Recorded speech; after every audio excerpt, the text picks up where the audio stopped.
Goeiemôre, good morning. Hallo daar. Hartlike goeiemôre en baie welkom. So in die middel van die week, ons weet sommer jy is reg en lus vir klein Saterdag en vir wat ons alles gaan gesels en vertel en bied hierby. Goeiemôre, good morning. Nou voel almal sommer baie welkom. Ja, kyk jy, Hartlik skielik is daar 'n glinster in haar oogies ook. Dis eintlik die weerkaatsing van die rok. Nie fout maak nie. Ja, inderdaad, lyk pragtig hoor. Baie dankie Pieter. Wat se kleur is daai nou? Want hierdie is seker een van 'n roesbruin. Weet jy, ek is altyd in mekaar met burgundy en plum. Jy weet, soms is dit so 'n bietjie van 'n kombinasie, It's a burgundy plum. maar volgens ons stiliste is Ja. hierdie Elsa se kleur. Elsa se kleur. Ja. Dit ja. lyk goed, Elsa. So kom Mag ons gee hou vir ons 'n daarby. bietjie kleur oor wat ons vandag kan verwag. Ja, as jy gereed daarvoor. Ek is, hier gaan ons. Goed, vandag op Goeiemôre Good Morning gesels ons met die plastiese chirurg professor Chris Sofianos oor die toenemende aanlyn neiging, naamlik looks maxing en die gevaarlike druk wat jong mans beleef om uiterste ideale van manlikheid na te jaag. Dalk sal Pieter ons ook 'n bietjie meer kan vertel, hoe sal ek weet. Ons delf ook saam met die Springbokke se sielkundige tydens hulle 2007 Wêreldbeker oorwinning, Dr. Henning Gericke in sportsielkunde. Lag saam met komediant Kurt Skoonraad wat meer oor sy nuwe eenman vertoning Funny Side Up vertel en ons gesels met Droomsindroom oor hulle nuwe enkelsnit Toelaat saam met Bernice West. Dankie dat jy ons toelaat om oor al hierdie lekker dinge te gesels. Dankie dat jy my toegelaat het om Ja. jou 'n bietjie meer te vertel, Pieter. Hoorie, ek wil nou net sê, ons almal droom daarvan om so elke dan en wanneer 'n ou geldjie te kan wen dalk of te kan kry van 'n legit iemand wat dalk 'n familielid was wat hierdie miljoene gehad het waarvan niemand geweet het nie. Maar het jy al ooit daaraan gedink om 'n OTM huis toe te neem? Nog nooit nie. Kan 'n mens dit doen? Daar het al 'n paar mense met en sonder sukses probeer, maar luister na hierdie storie van 'n spannetjie daar in Trinidad en Tobago. Ja. Inwoners van Trinidad en Tobago het deesdae weens die land se hoë misdaadsyfer min om oor te lag, maar 'n onlangse mislukte OTM-rooftog het die internet behoorlik aan die gons. 5 mans het glo met een doel voor oë 'n graaflaaier gesteel. Dit om 'n OTM in die dorp Plymouth letterlik uit 'n gebou te skep en te vat en te sê, hier gaat hy. Dis nou onsin. Die plan het aanvanklik vlot verloop en hulle kon die masjien suksesvol losruk, maar toe staak die geluk en die graaflaaier. Die swaar masjien het toe, net toe die rowers die OTM op 'n vragmotor wou laai, ontklaar geraak. En ondanks al 5 verdagtes se gespook en gespartel, kon hulle nie die swaar geldmasjien skuif nie. Hulle moes uiteindelik met leë hande vlug. Die kersie op die koek was egter ook een van die verdagtes wat 'n mantel en masker presies soos Batman gedra het. Op beeldmateriaal wat nou wêreldwyd versprei word, kan gesien word hoe hierdie superheld die graaf se bak probeer om te duik, net om dramaties te struikel en te val. Die polisie ondersoek nog die voorval, maar intussen stroom die grappies en die memes in. Ja, baie mense meen die hele betalje lyk minder na 'n ernstige misdaad en meer na 'n toneel uit 'n lae begroting komediefilm. Maar kom ons kyk 'n bietjie na die video. Ons het vir hom spesiaal saamgebring vanmôre. A daring ATM heist in Plymouth last night has left Tobagonians in shock. Superheroes turned villains as 5 bandits, one of them dressed as Batman, tried to rob a First Citizens ATM.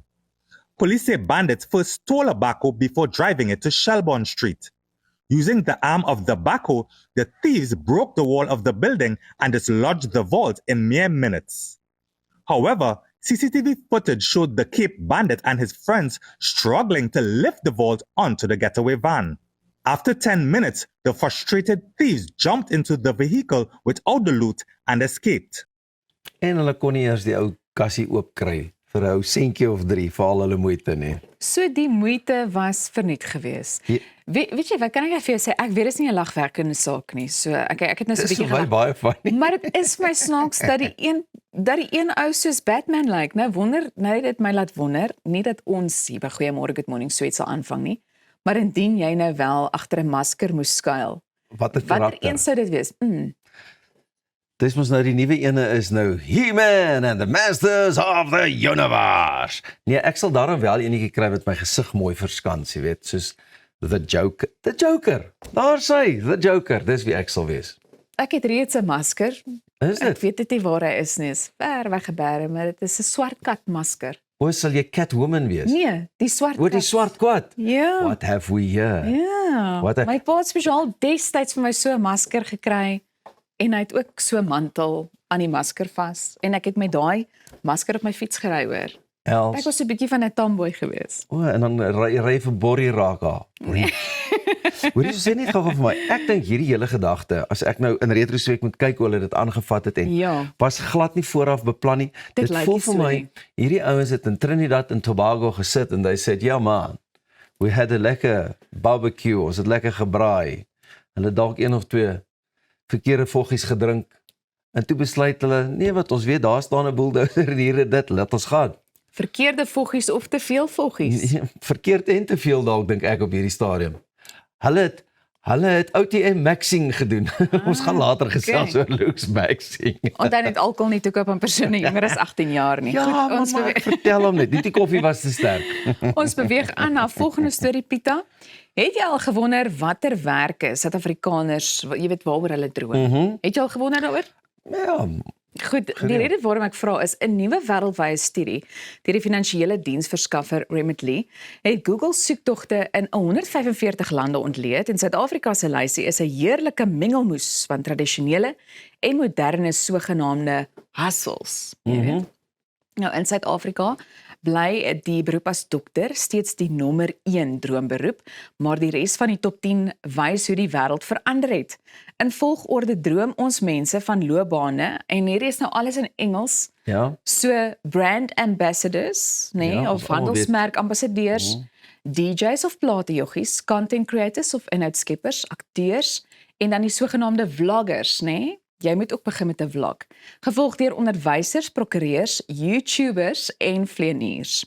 Internasionaal is die nommer 1 droomwerk om 'n akteur te word. Jy weet Hollywood roep.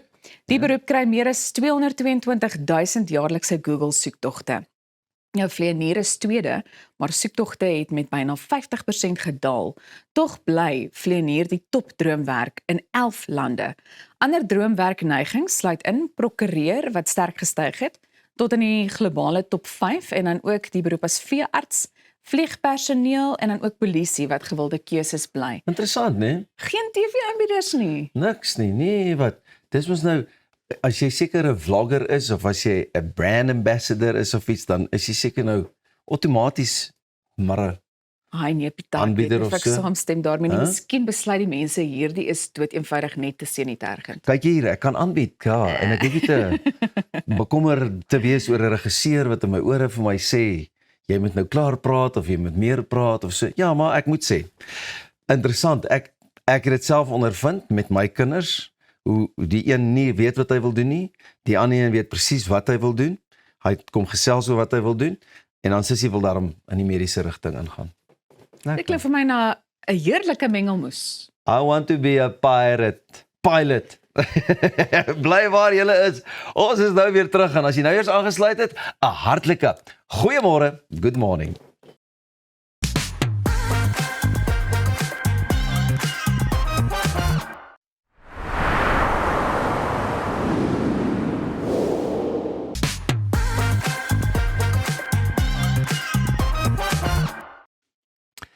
A growing online movement known as looks maxing is encouraging young men to chase an idealized version of masculinity through increasingly extreme methods. We have spoken about one of the latest trends where men are deliberately trying to give themselves cauliflower ears as a badge of toughness.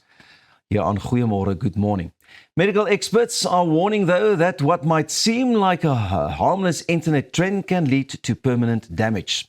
Joining us to unpack the dangers of looks maxing and the pressure young men face online is Professor Chris Sofianos, plastic surgeon and academic head of plastic and reconstructive surgery at the Wits University. Prof. Chris, welcome once again for joining us. Morning. Thanks so much for having me. Listen, so for those of us that has not heard the term yet, what exactly is looks maxing? So looks maxing is a social media phenomenon where there's an attempt to maximize physical appearance. So it could be soft maxing or hard maxing, stuff that I've learned myself recently as well. New terms where there's extremes in physical appearance. So some of it might be something benign like skincare. And in certain situations, it might be an attempt to physically alter appearance, such as the cauliflower ears, which we're going to speak about. I want to talk about that. I mean, it seems harmless, and they want to do it with regards to looking tough, etc., etc. But I mean, it can also be dangerous. Absolutely, it's not reversible. So people think that you can go create a small injury, look a bit more masculine, and go to your plastic surgeon, and you're back to where you started. Unfortunately, it creates scars, it creates deformities that increases, risk for infections and future sort of issues. So the social media trend to appear more masculine is resulting in permanent deformity. Why do you think, I mean, obviously for you as doctors and people in the profession, why are you so concerned about this looks maxing? I think it's at the very beginning of a slippery slope. So, it's starting off with something like benign, like skincare, or going to the gym, or something intermediate like anabolic steroids, and now going all the way to physical deformity that's not reversible. So I think as experts, we're trying to sound the alarm on a social media phenomenon that could result in permanent issues for youngsters. And as we've seen, social media is dictating a lot of the trends these days. So if we could interrupt it early on, I think we could make a big difference. So listen, just getting back to the cauliflower ears as well. Many people don't know. Maybe they'll think, what are we talking about? But what exactly is cauliflower ears? So cauliflower ear is a deformity. So it looks like a cauliflower. It's a deformity in the ear. What happens is that blood collects between the skin and the cartilage. The cartilage doesn't have a good blood supply, and within sort of a week to 2 weeks, it starts to deform. So the body's reaction to that is to form a thickened area. So the skin becomes thicker, the cartilage becomes thicker, and it appears as this sort of mass on the ear. Okay, so now this trend seems to be something much bigger than, about conversation about appearance and the masculinity. You talked about the skincare and stuff like that. What exactly do they do wrongly, or do they tell people to do with regards to the skincare that can be harmful? I think everything in moderation. So a good skincare regime, going to the gym, looking at what you're eating, working out, I think is all acceptable. The aim to sort of improve your physical appearance is commendable. However, when that reaches extremes and starts becoming unsafe, that's where we sort of sound the alarm. So a good skincare regime, for sure. I think there is a move slowly towards men being more interested in physical appearance and men doing things like skincare. But when they're pushing it to the max and physically inducing injury, that's a problem. Why do you think young guys actually want to do this? The younger men, change their appearance, look better, because I don't think they're going to feel better. Or they tell themselves they're going to feel better. I think you've sort of hit the nail on the head. You think you're going to feel better, you think you're going to feel more masculine, or you're going to have all these girls or men at your front door, but actually that doesn't happen. I think it's a problem with role models. It's social media is creating the wrong sort of role models, and things that are normally prized, like good sporting achievements, academic achievements, getting into certain university programs, that's taking a back seat to these sort of social media trends like looks maxing and improving your masculinity, where I think we've lost a grasp of what's important in life, actually. And I think if we sort of open up those conversations and we actually highlight what is important in life, hopefully that'll change. But isn't it interesting? I mean, obviously, what do you think is important? We grew up in a total different era with there wasn't anything like social media. So what would you reckon is important for especially young men? I think strong role models, open conversations, normalizing these discussions. The sort of youngsters or younger men shouldn't be turning to social media for information. Exactly. It should be mainstream. It should be discussions. It should be discussions with experts and other people that have an interest in actual mental health and male health, rather than someone starting off a social media trend, that sort of makes all these suggestions and actually isn't doing it themselves. So maybe we should start. We was talking about the vlogging earlier on as well. Many people want to become vloggers. Maybe you and I should start a vlogging. Absolutely, podcast. Where do you think should you draw the line between healthy self-improvement and the dangerous self-medication? I think it's a very fine line, and it's very easy to cross the line or fall over the line. And I think again, it's coming back to picking the correct people from which you get information. So seeing a dermatologist or seeing someone qualified to be talking about your skincare regime is probably the first thing, versus going onto social media and picking out these sort of picking and choosing things that you think are going to improve your skin or mental health. So again, it comes back to open and honest conversations and picking the right role models. So, I mean, obviously thinking about all this, how can the parents, teachers, our coaches help when they notice young people becoming obsessed with stuff like this? I think opening up the conversation, creating a safe space and trying to understand the motivations. A lot of the time, if we understand the motivations behind a certain trend or behind someone wanting to induce injury or improve their looks, and we address that core problem, I think that will improve the sort of long-term outcome of the entire thing, because there must be a reason why people are inducing injury, why people are running after these maximized looks or improvements in appearance. And if we can attack that sort of core value or core problem with open and honest conversation, I think that's the starting point. And I think also with regards to the social media, you know, they want to look like this person looks, but it's not the reality thing. It's Again, and in plastic surgery, that's the sort of biggest thing. You know, you see a pic at the beginning, you know, pre-op, then you see a photo on social media 3 months later, and you've missed that entire process. For example, you know, the suffering, the healing, the difficulties, and you see isolated snapshots of life, which isn't real. You're picking the most, you know, amazing appearance. You're picking that point in time where someone is happy and looking good, and you're missing out real life in between. So I think accurately maybe vlogging it or accurately depicting it is maybe a good idea. Listen, and plastic surgery as itself is much more than what we see, especially with the people in Hollywood and so on, about trying to make themselves more beautiful, etc., etc. It's much more serious than that. Absolutely. I think plastic surgery has sort of been vilified in certain circles as it's vanity or it's for those looking for cosmetic improvement. And in South Africa, especially, plastic surgery is both reconstructive and aesthetic surgery.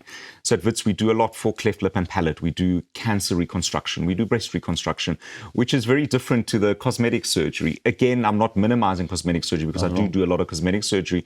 And I think it does improve mental health. Again, it's identifying the reasons or the wants for the cosmetic surgery, having an open conversation with your surgeon and picking the procedure right for you. Yeah. So I want to become taller. Can I break my legs and do something? I mean, what are some of the most funniest trends that you've seen? I've saw the one guy with a hammer on his chin or something to get him. Again, I mean, I'm not sure. A lot of these aren't grounded in evidence. You know, the other one with, you know, touching your tongue to your palate to strengthen jawlines. Again, leg lengthening procedures, they do happen. And again, it's up to the individual surgeon to say no. You'll always be able to find someone to do a procedure. And as a surgeon, as a plastic surgeon, as someone who's board certified, you need to say no. There's the reasons for wanting the procedure don't align with what I can provide, and saying no is probably the biggest thing that we do as plastic surgeons. For sure, you can lengthen your legs, you can go 5 or 10 centimeters, but again, you're fracturing or you're breaking bone. You're going through a process where you're lengthening the bone by bringing it out and healing up. Thank you so much for saying no to so many others, but I'll see you next week for our appointment. Only joking. Bly ingeskakel, ons gesels net hierna verder en jy moenie weggaan nie, want goeiemôre, good morning, is lekker so vroeg.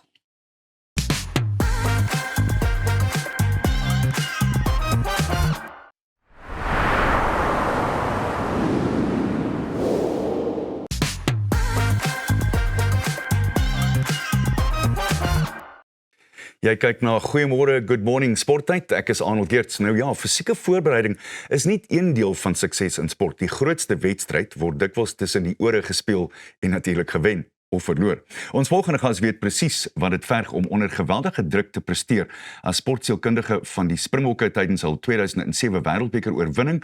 Vandag gesels ons met Dr. Henning Gericke. Henning, altyd goed om jou te sien. Baie welkom weer terug by ons op Goeiemôre, Good Morning. Ek wil begin deur vir jou te vra, hoe het sportsielkunde in die afgelope paar jaar verander van, kom ons sê 15 jaar terug? Ja, ek dink ongelooflik. Jy weet, ongelukkig was daar altyd die persepsie sportsielkunde jy met 'n probleem hê. En dis regtig so, as ek iemand toe gaan dan dink jy's 'n sportsielkundige, daar's niks fout met my nie. So ek probeer myself nie meer as 'n sportsielkundige nie, eerder 'n high performance coach. Want dit is regtig die persepsie, maar eintlik is dit so wonderlik want die siege in die liggaam met by mekaar uitkom die hele tyd. Jy weet, en ek dink dit is verwaarloos. Al die jare praat hulle hoe belangrik jou kop is, maar niemand gee aandag daaraan nie. En ek dink mense begin nou besef om daai deel te ontwikkel, is nie iets fout met jou nie, maar is om by jou volle potensiaal uit te kom. En dis wat dit eintlik beteken. Ek help mense om by hulle volle potensiaal uit te kom. Nie dat daar foute is met jou nie. Hoe kan jy beter raak? Hoe kan jy die beste wees wat jy kan wees? Dit is my so interessant dat ons hierdie persepsie het dat as iets verkeerd is, dan gaan jy na 'n sielkundige toe. Maar 'n mens behoort eintlik almal na iemand toe te gaan wat jou beter kan laat voel oor dit wat jy is en doen, nie waar nie? Ek dink so. Ek dink dit begin by jouself. Jy moet goed oor jouself doen. Ek kan mense help, maar ek is nie 'n towenaar nie. Ek kan dinge in mense raak sien wat sê, "Eers ek sien dit in jou." En dan begin jy dit self raak te sien. En op die einde is dit wat belangrik is. Mense het iemand in jou lewe nodig wat mense is wat die goeie goed in jou raak sien en jou konfronteer ook. As hulle dinge sien wat jy kan beter raak. Ja. En dis die moeilike deel om mense uit te daag en sê, "Maar jy kan beter wees." En dan kom jy by die regte ware kapasiteit van mense uit. Hoe verander die sielkundige voorbereiding vir iemand wat alleen sport doen teenoor 'n spansport? Ja, dis nogal dis nogal 'n interessante dynamics daar, jy weet, want alleen is bietjie makliker, want jy gaan self hier sit met die ou en jy kyk, ek vra altyd vir mense, wanneer is jy op jou beste? Kom ons sê jy hardloop nou 'n goeie kommers en jy wil onder 7,5 ure. Wat het jy geoefen? Hoe het jy gevoel? Wat doen jy voor die wedloop?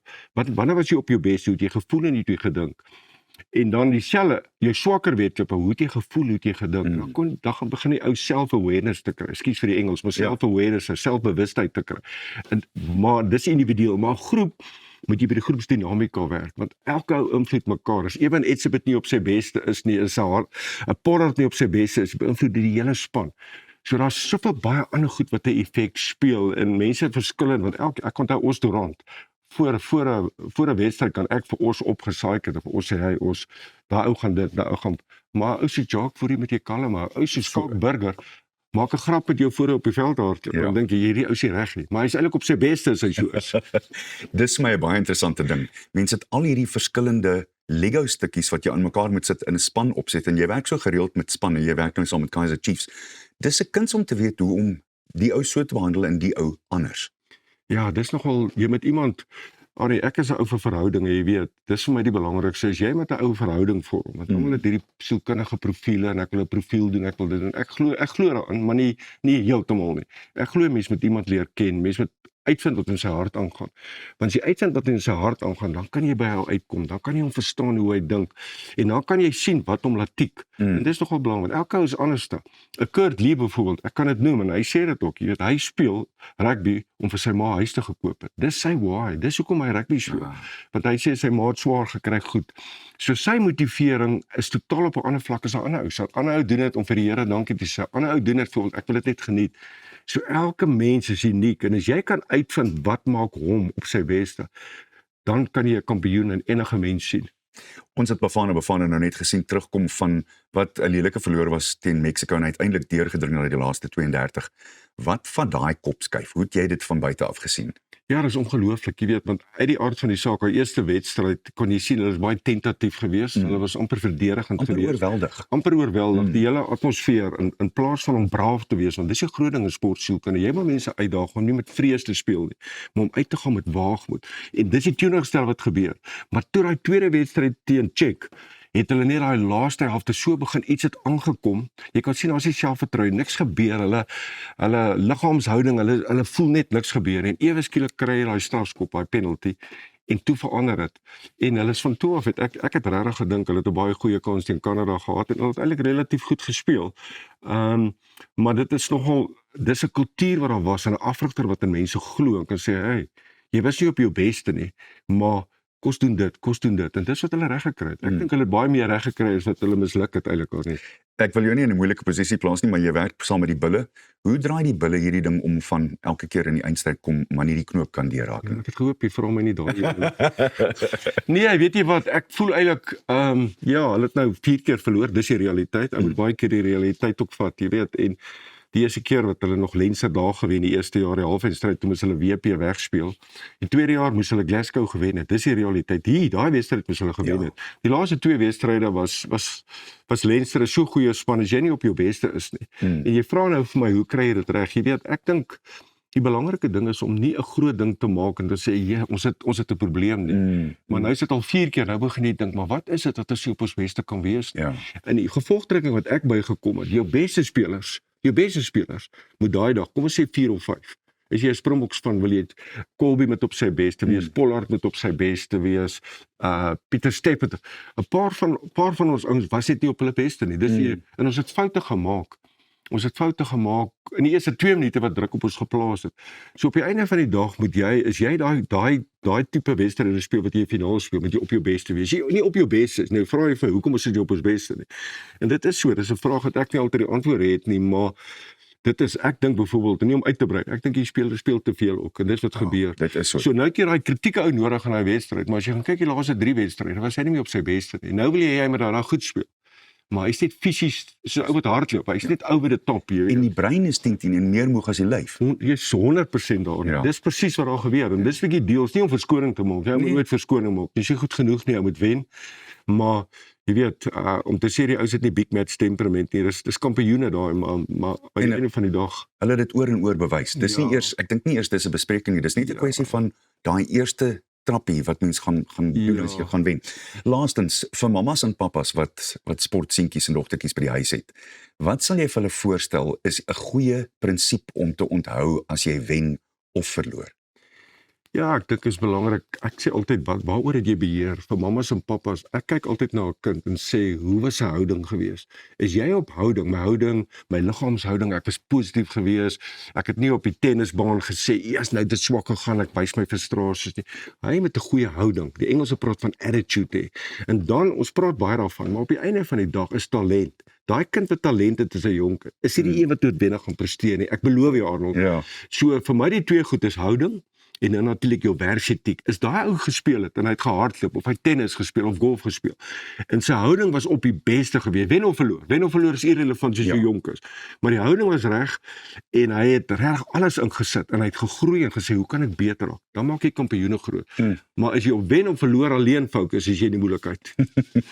Ongelukkig, daar is net Daar's nie eers 'n debat daaroor. Daar is nie eers 'n debat nie. Daai druk wat op kinders is, hulle hou nie lank nie, jy weet, hulle hou nie lank nie. Dit raak nie meer vir hulle lekker nie. So geniet dit, laat hulle dit geniet en dis wonderlik as hulle kan deelneem en net geniet. Ek hoor jou.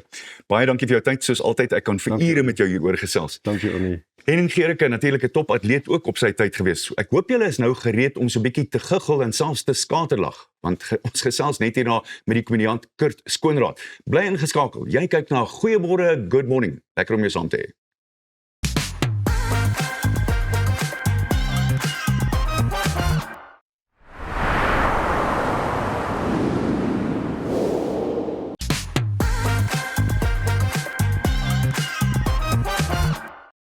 Our next guest has been making South Africans laugh for decades. After successful runs in Cape Town and Johannesburg, he's back on the road with his latest one-man show, Funny Side Up. Joining us from Cape Town is comedian Kurt Skoonraad. Kurt, thank you so much for joining us. Goeiemôre, good morning. Good morning, goeiemôre Elsa. Thank you very much for having us. Cheers. Now, Funny Side Up is such a great title. What inspired this new show? Man, it's a metaphor for trying to stay positive through everything that we've experienced over the last couple of years. And the show was inspired by I was inspired by all of the negative, the stuff that happened during COVID and post-COVID. And I thought I'd put together a bunch of stories that helps us stay positive, and that's how the show came about. And what makes Funny Side Up different from your previous one-man shows? I'm a stand-up comedian, which means that I kind of look at society and people and how we react to certain things and then find the funny in that. That's traditionally what stand-up is. This time is a lot more autobiographical. So I speak about my family and my dad and my experiences with him. And so some of those stories just ended up being a lot funnier than I thought they were. And I have a great director, Mr. Dave Levinson, also a top South African comedian.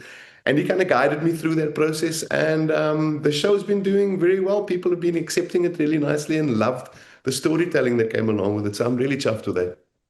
And I think it's because it's usually relatable as well, but without giving too much away.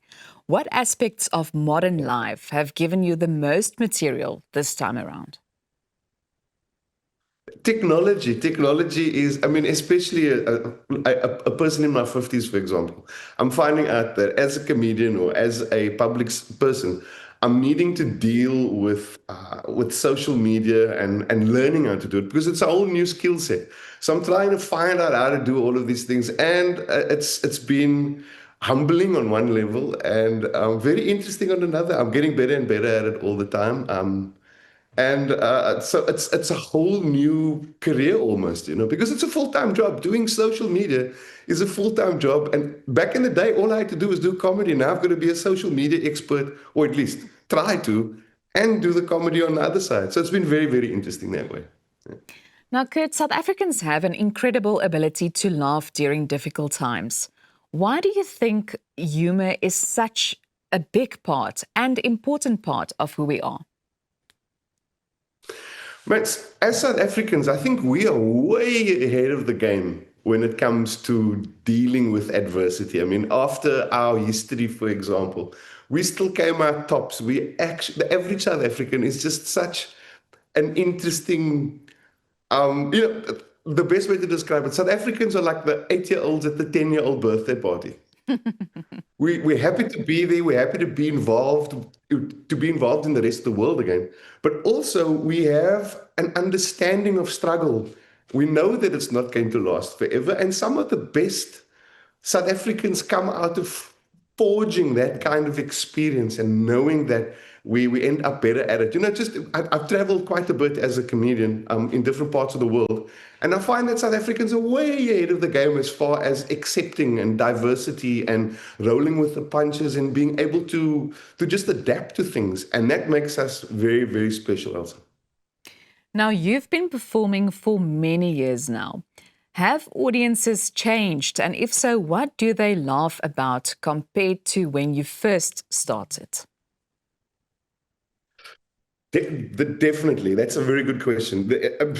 There's been a lot of changes in how audiences respond. I mean, recently, I think it's coming to an end now, but recently, over the last couple of years, there was the big woke movement where you have to be very careful as a comedian as to what you say and the subjects you take on, almost walking on eggshells, I think. I think that's coming to an end right now where there's a big movement towards the left. Now, I think audiences are willing to adapt a little more. We know what's going on in the rest of the world. Things are a little challenging at the moment across the planet. And I think that audiences are a lot more sensitive. They're also a lot more willing to have a conversation about things. And as a comedian, that is absolutely fertile ground for me. That's where we do our best, is when we are able to engage and have conversations about very controversial things, sometimes sensitive things. And that's where the best comedy comes from. So it sounds to me like they are sensitive but open-minded. Definitely. South Africans are exceptionally open-minded. We forget sometimes how much we've dealt with over the last 25 years, really. How much we've evolved, how much we've been through. Because, that kind of experience forges personalities, it forges human beings.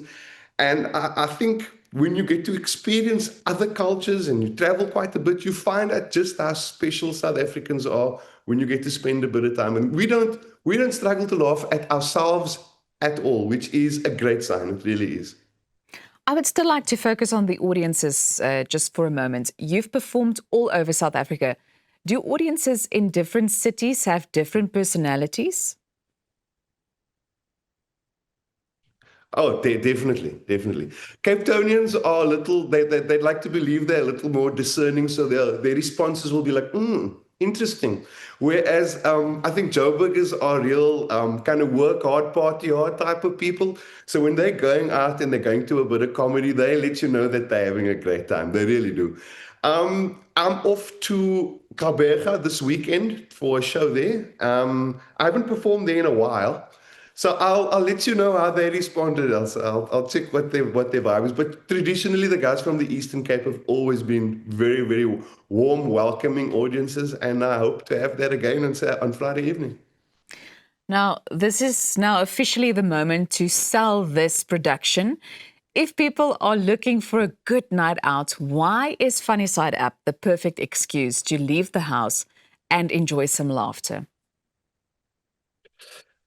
Thank you, Elsa. It's most probably the best quality escapism you're going to get this weekend. You know, if everything else is getting a little overwhelming, and you know you've got the kids on the one side and the work on the other side, come and see a bit of stand-up comedy at Center Stage in Gqeberha or PE. Depending on how you pronounce it, because I circle with Gqeberha a little bit, you know. But it gives you an opportunity to get out of that space a little bit and just go there to have your batteries reset. I think it's a fantastic night out and you'll have a fantastic time. Bring your vrou, your friends, your family. It'll be a fantastic night. I look forward to it. And where can we find more information and details? When you can go onto Quicket, there's a little write-up on the show, a little press release, so you can see more or less what it's about, and you can purchase your tickets right there, or you can come straight to the door at a Center Stage in Gqeberha on Friday night. Kurt, thank you so much for joining us. And this morning we are enjoying our breakfast Funny Side Up. Thank you so much. Nou ja, die slagspreuk of liewer gesegde van lekker lag kom lekker huil is beslis nie hier op Goeiemôre Good Morning van toepassing nie. Bly ingeskakel want ons fokus net hierna op nuwe musiek en dit van Droom Syndroom en ook Bernice West. Ek moet daai mooi stadig sê, Droom Syndroom en Bernice West. Jy kyk na Goeiemôre Good Morning, maak ook seker jy volg ons op alle sosiale media platforms en jy kan gerus ook 'n draai op ons YouTube kanaal gaan maak om na meer gesprekke te gaan kyk.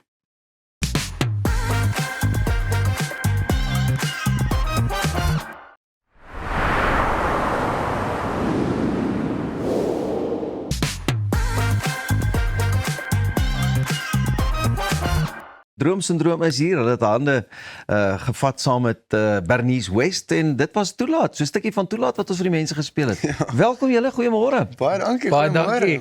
Ek is so bly julle is hier. Kyle, uiteindelik is jy nou klaar met die skool nou. Eintlik ja, laas keer moes ek nog eksamen geskryf het en Ek onthou. geskryf het, so nou uiteindelik klaar, ja. Nou loop die dinge baie lekker. Net so vir interessantheid, Kirsten, julle het mense aanlyn gevra wie sê julle sê moet hierdie song saam met ons doen. Ek meen onomwonde het toe by Bernice uitgekom. Ja. Sy's nou nie hier nie, maar hoe dink jy het sy gevoel oor die aangeleentheid? Kyk, ons het al lekker met haar gesels oor die hele storie en eintlik baie goeie vriende met haar geraak deur die proses, maar sy dit was baie cool en dit het werklik so gebeur want ons het nou baie lank 'n liedjie saam met haar gedoen het, maar toe ons haar gevra het bietjie op social media en die mense sê nee, ons moet met haar collab. Toe sê ek vir hoorie, die mense wil dit hê, so finally, ek dink dit is 'n goeie tyd. En toe was ons al klaar reg om saam te werk en die song was so halfpad klaar geskryf, so sy het vinnig ingespring, gaan ons verder en 'n week later is die song uit. Dit was maar net daai stamp of approval wat julle Ja. En daai unieke stem op het. Ek dink dit het song aan 'n klas gevat. Baie geluk ook met die musiekvideo, Kyle. Ek sien julle het lekker warm gekry daar. Jo. Vir die mense wat die video gesien het, dit was verskriklik koud, dit was indien nie warm nie. Maar daai truitjies het die mense warm gehou. Nee, die truitjies nie net cool gelyk nie, daarom warm. Dit was eintlik glad nie vir cool nie, dit was pragtig. Dis al truitjies wat Bernice daar gehad het, so ons het maar saam aangegooi. Hoorie, en die liedjie, dit gaan ook maar oor liefde soos altyd ten spyte van die tekortkominge en daai tipe van dinge.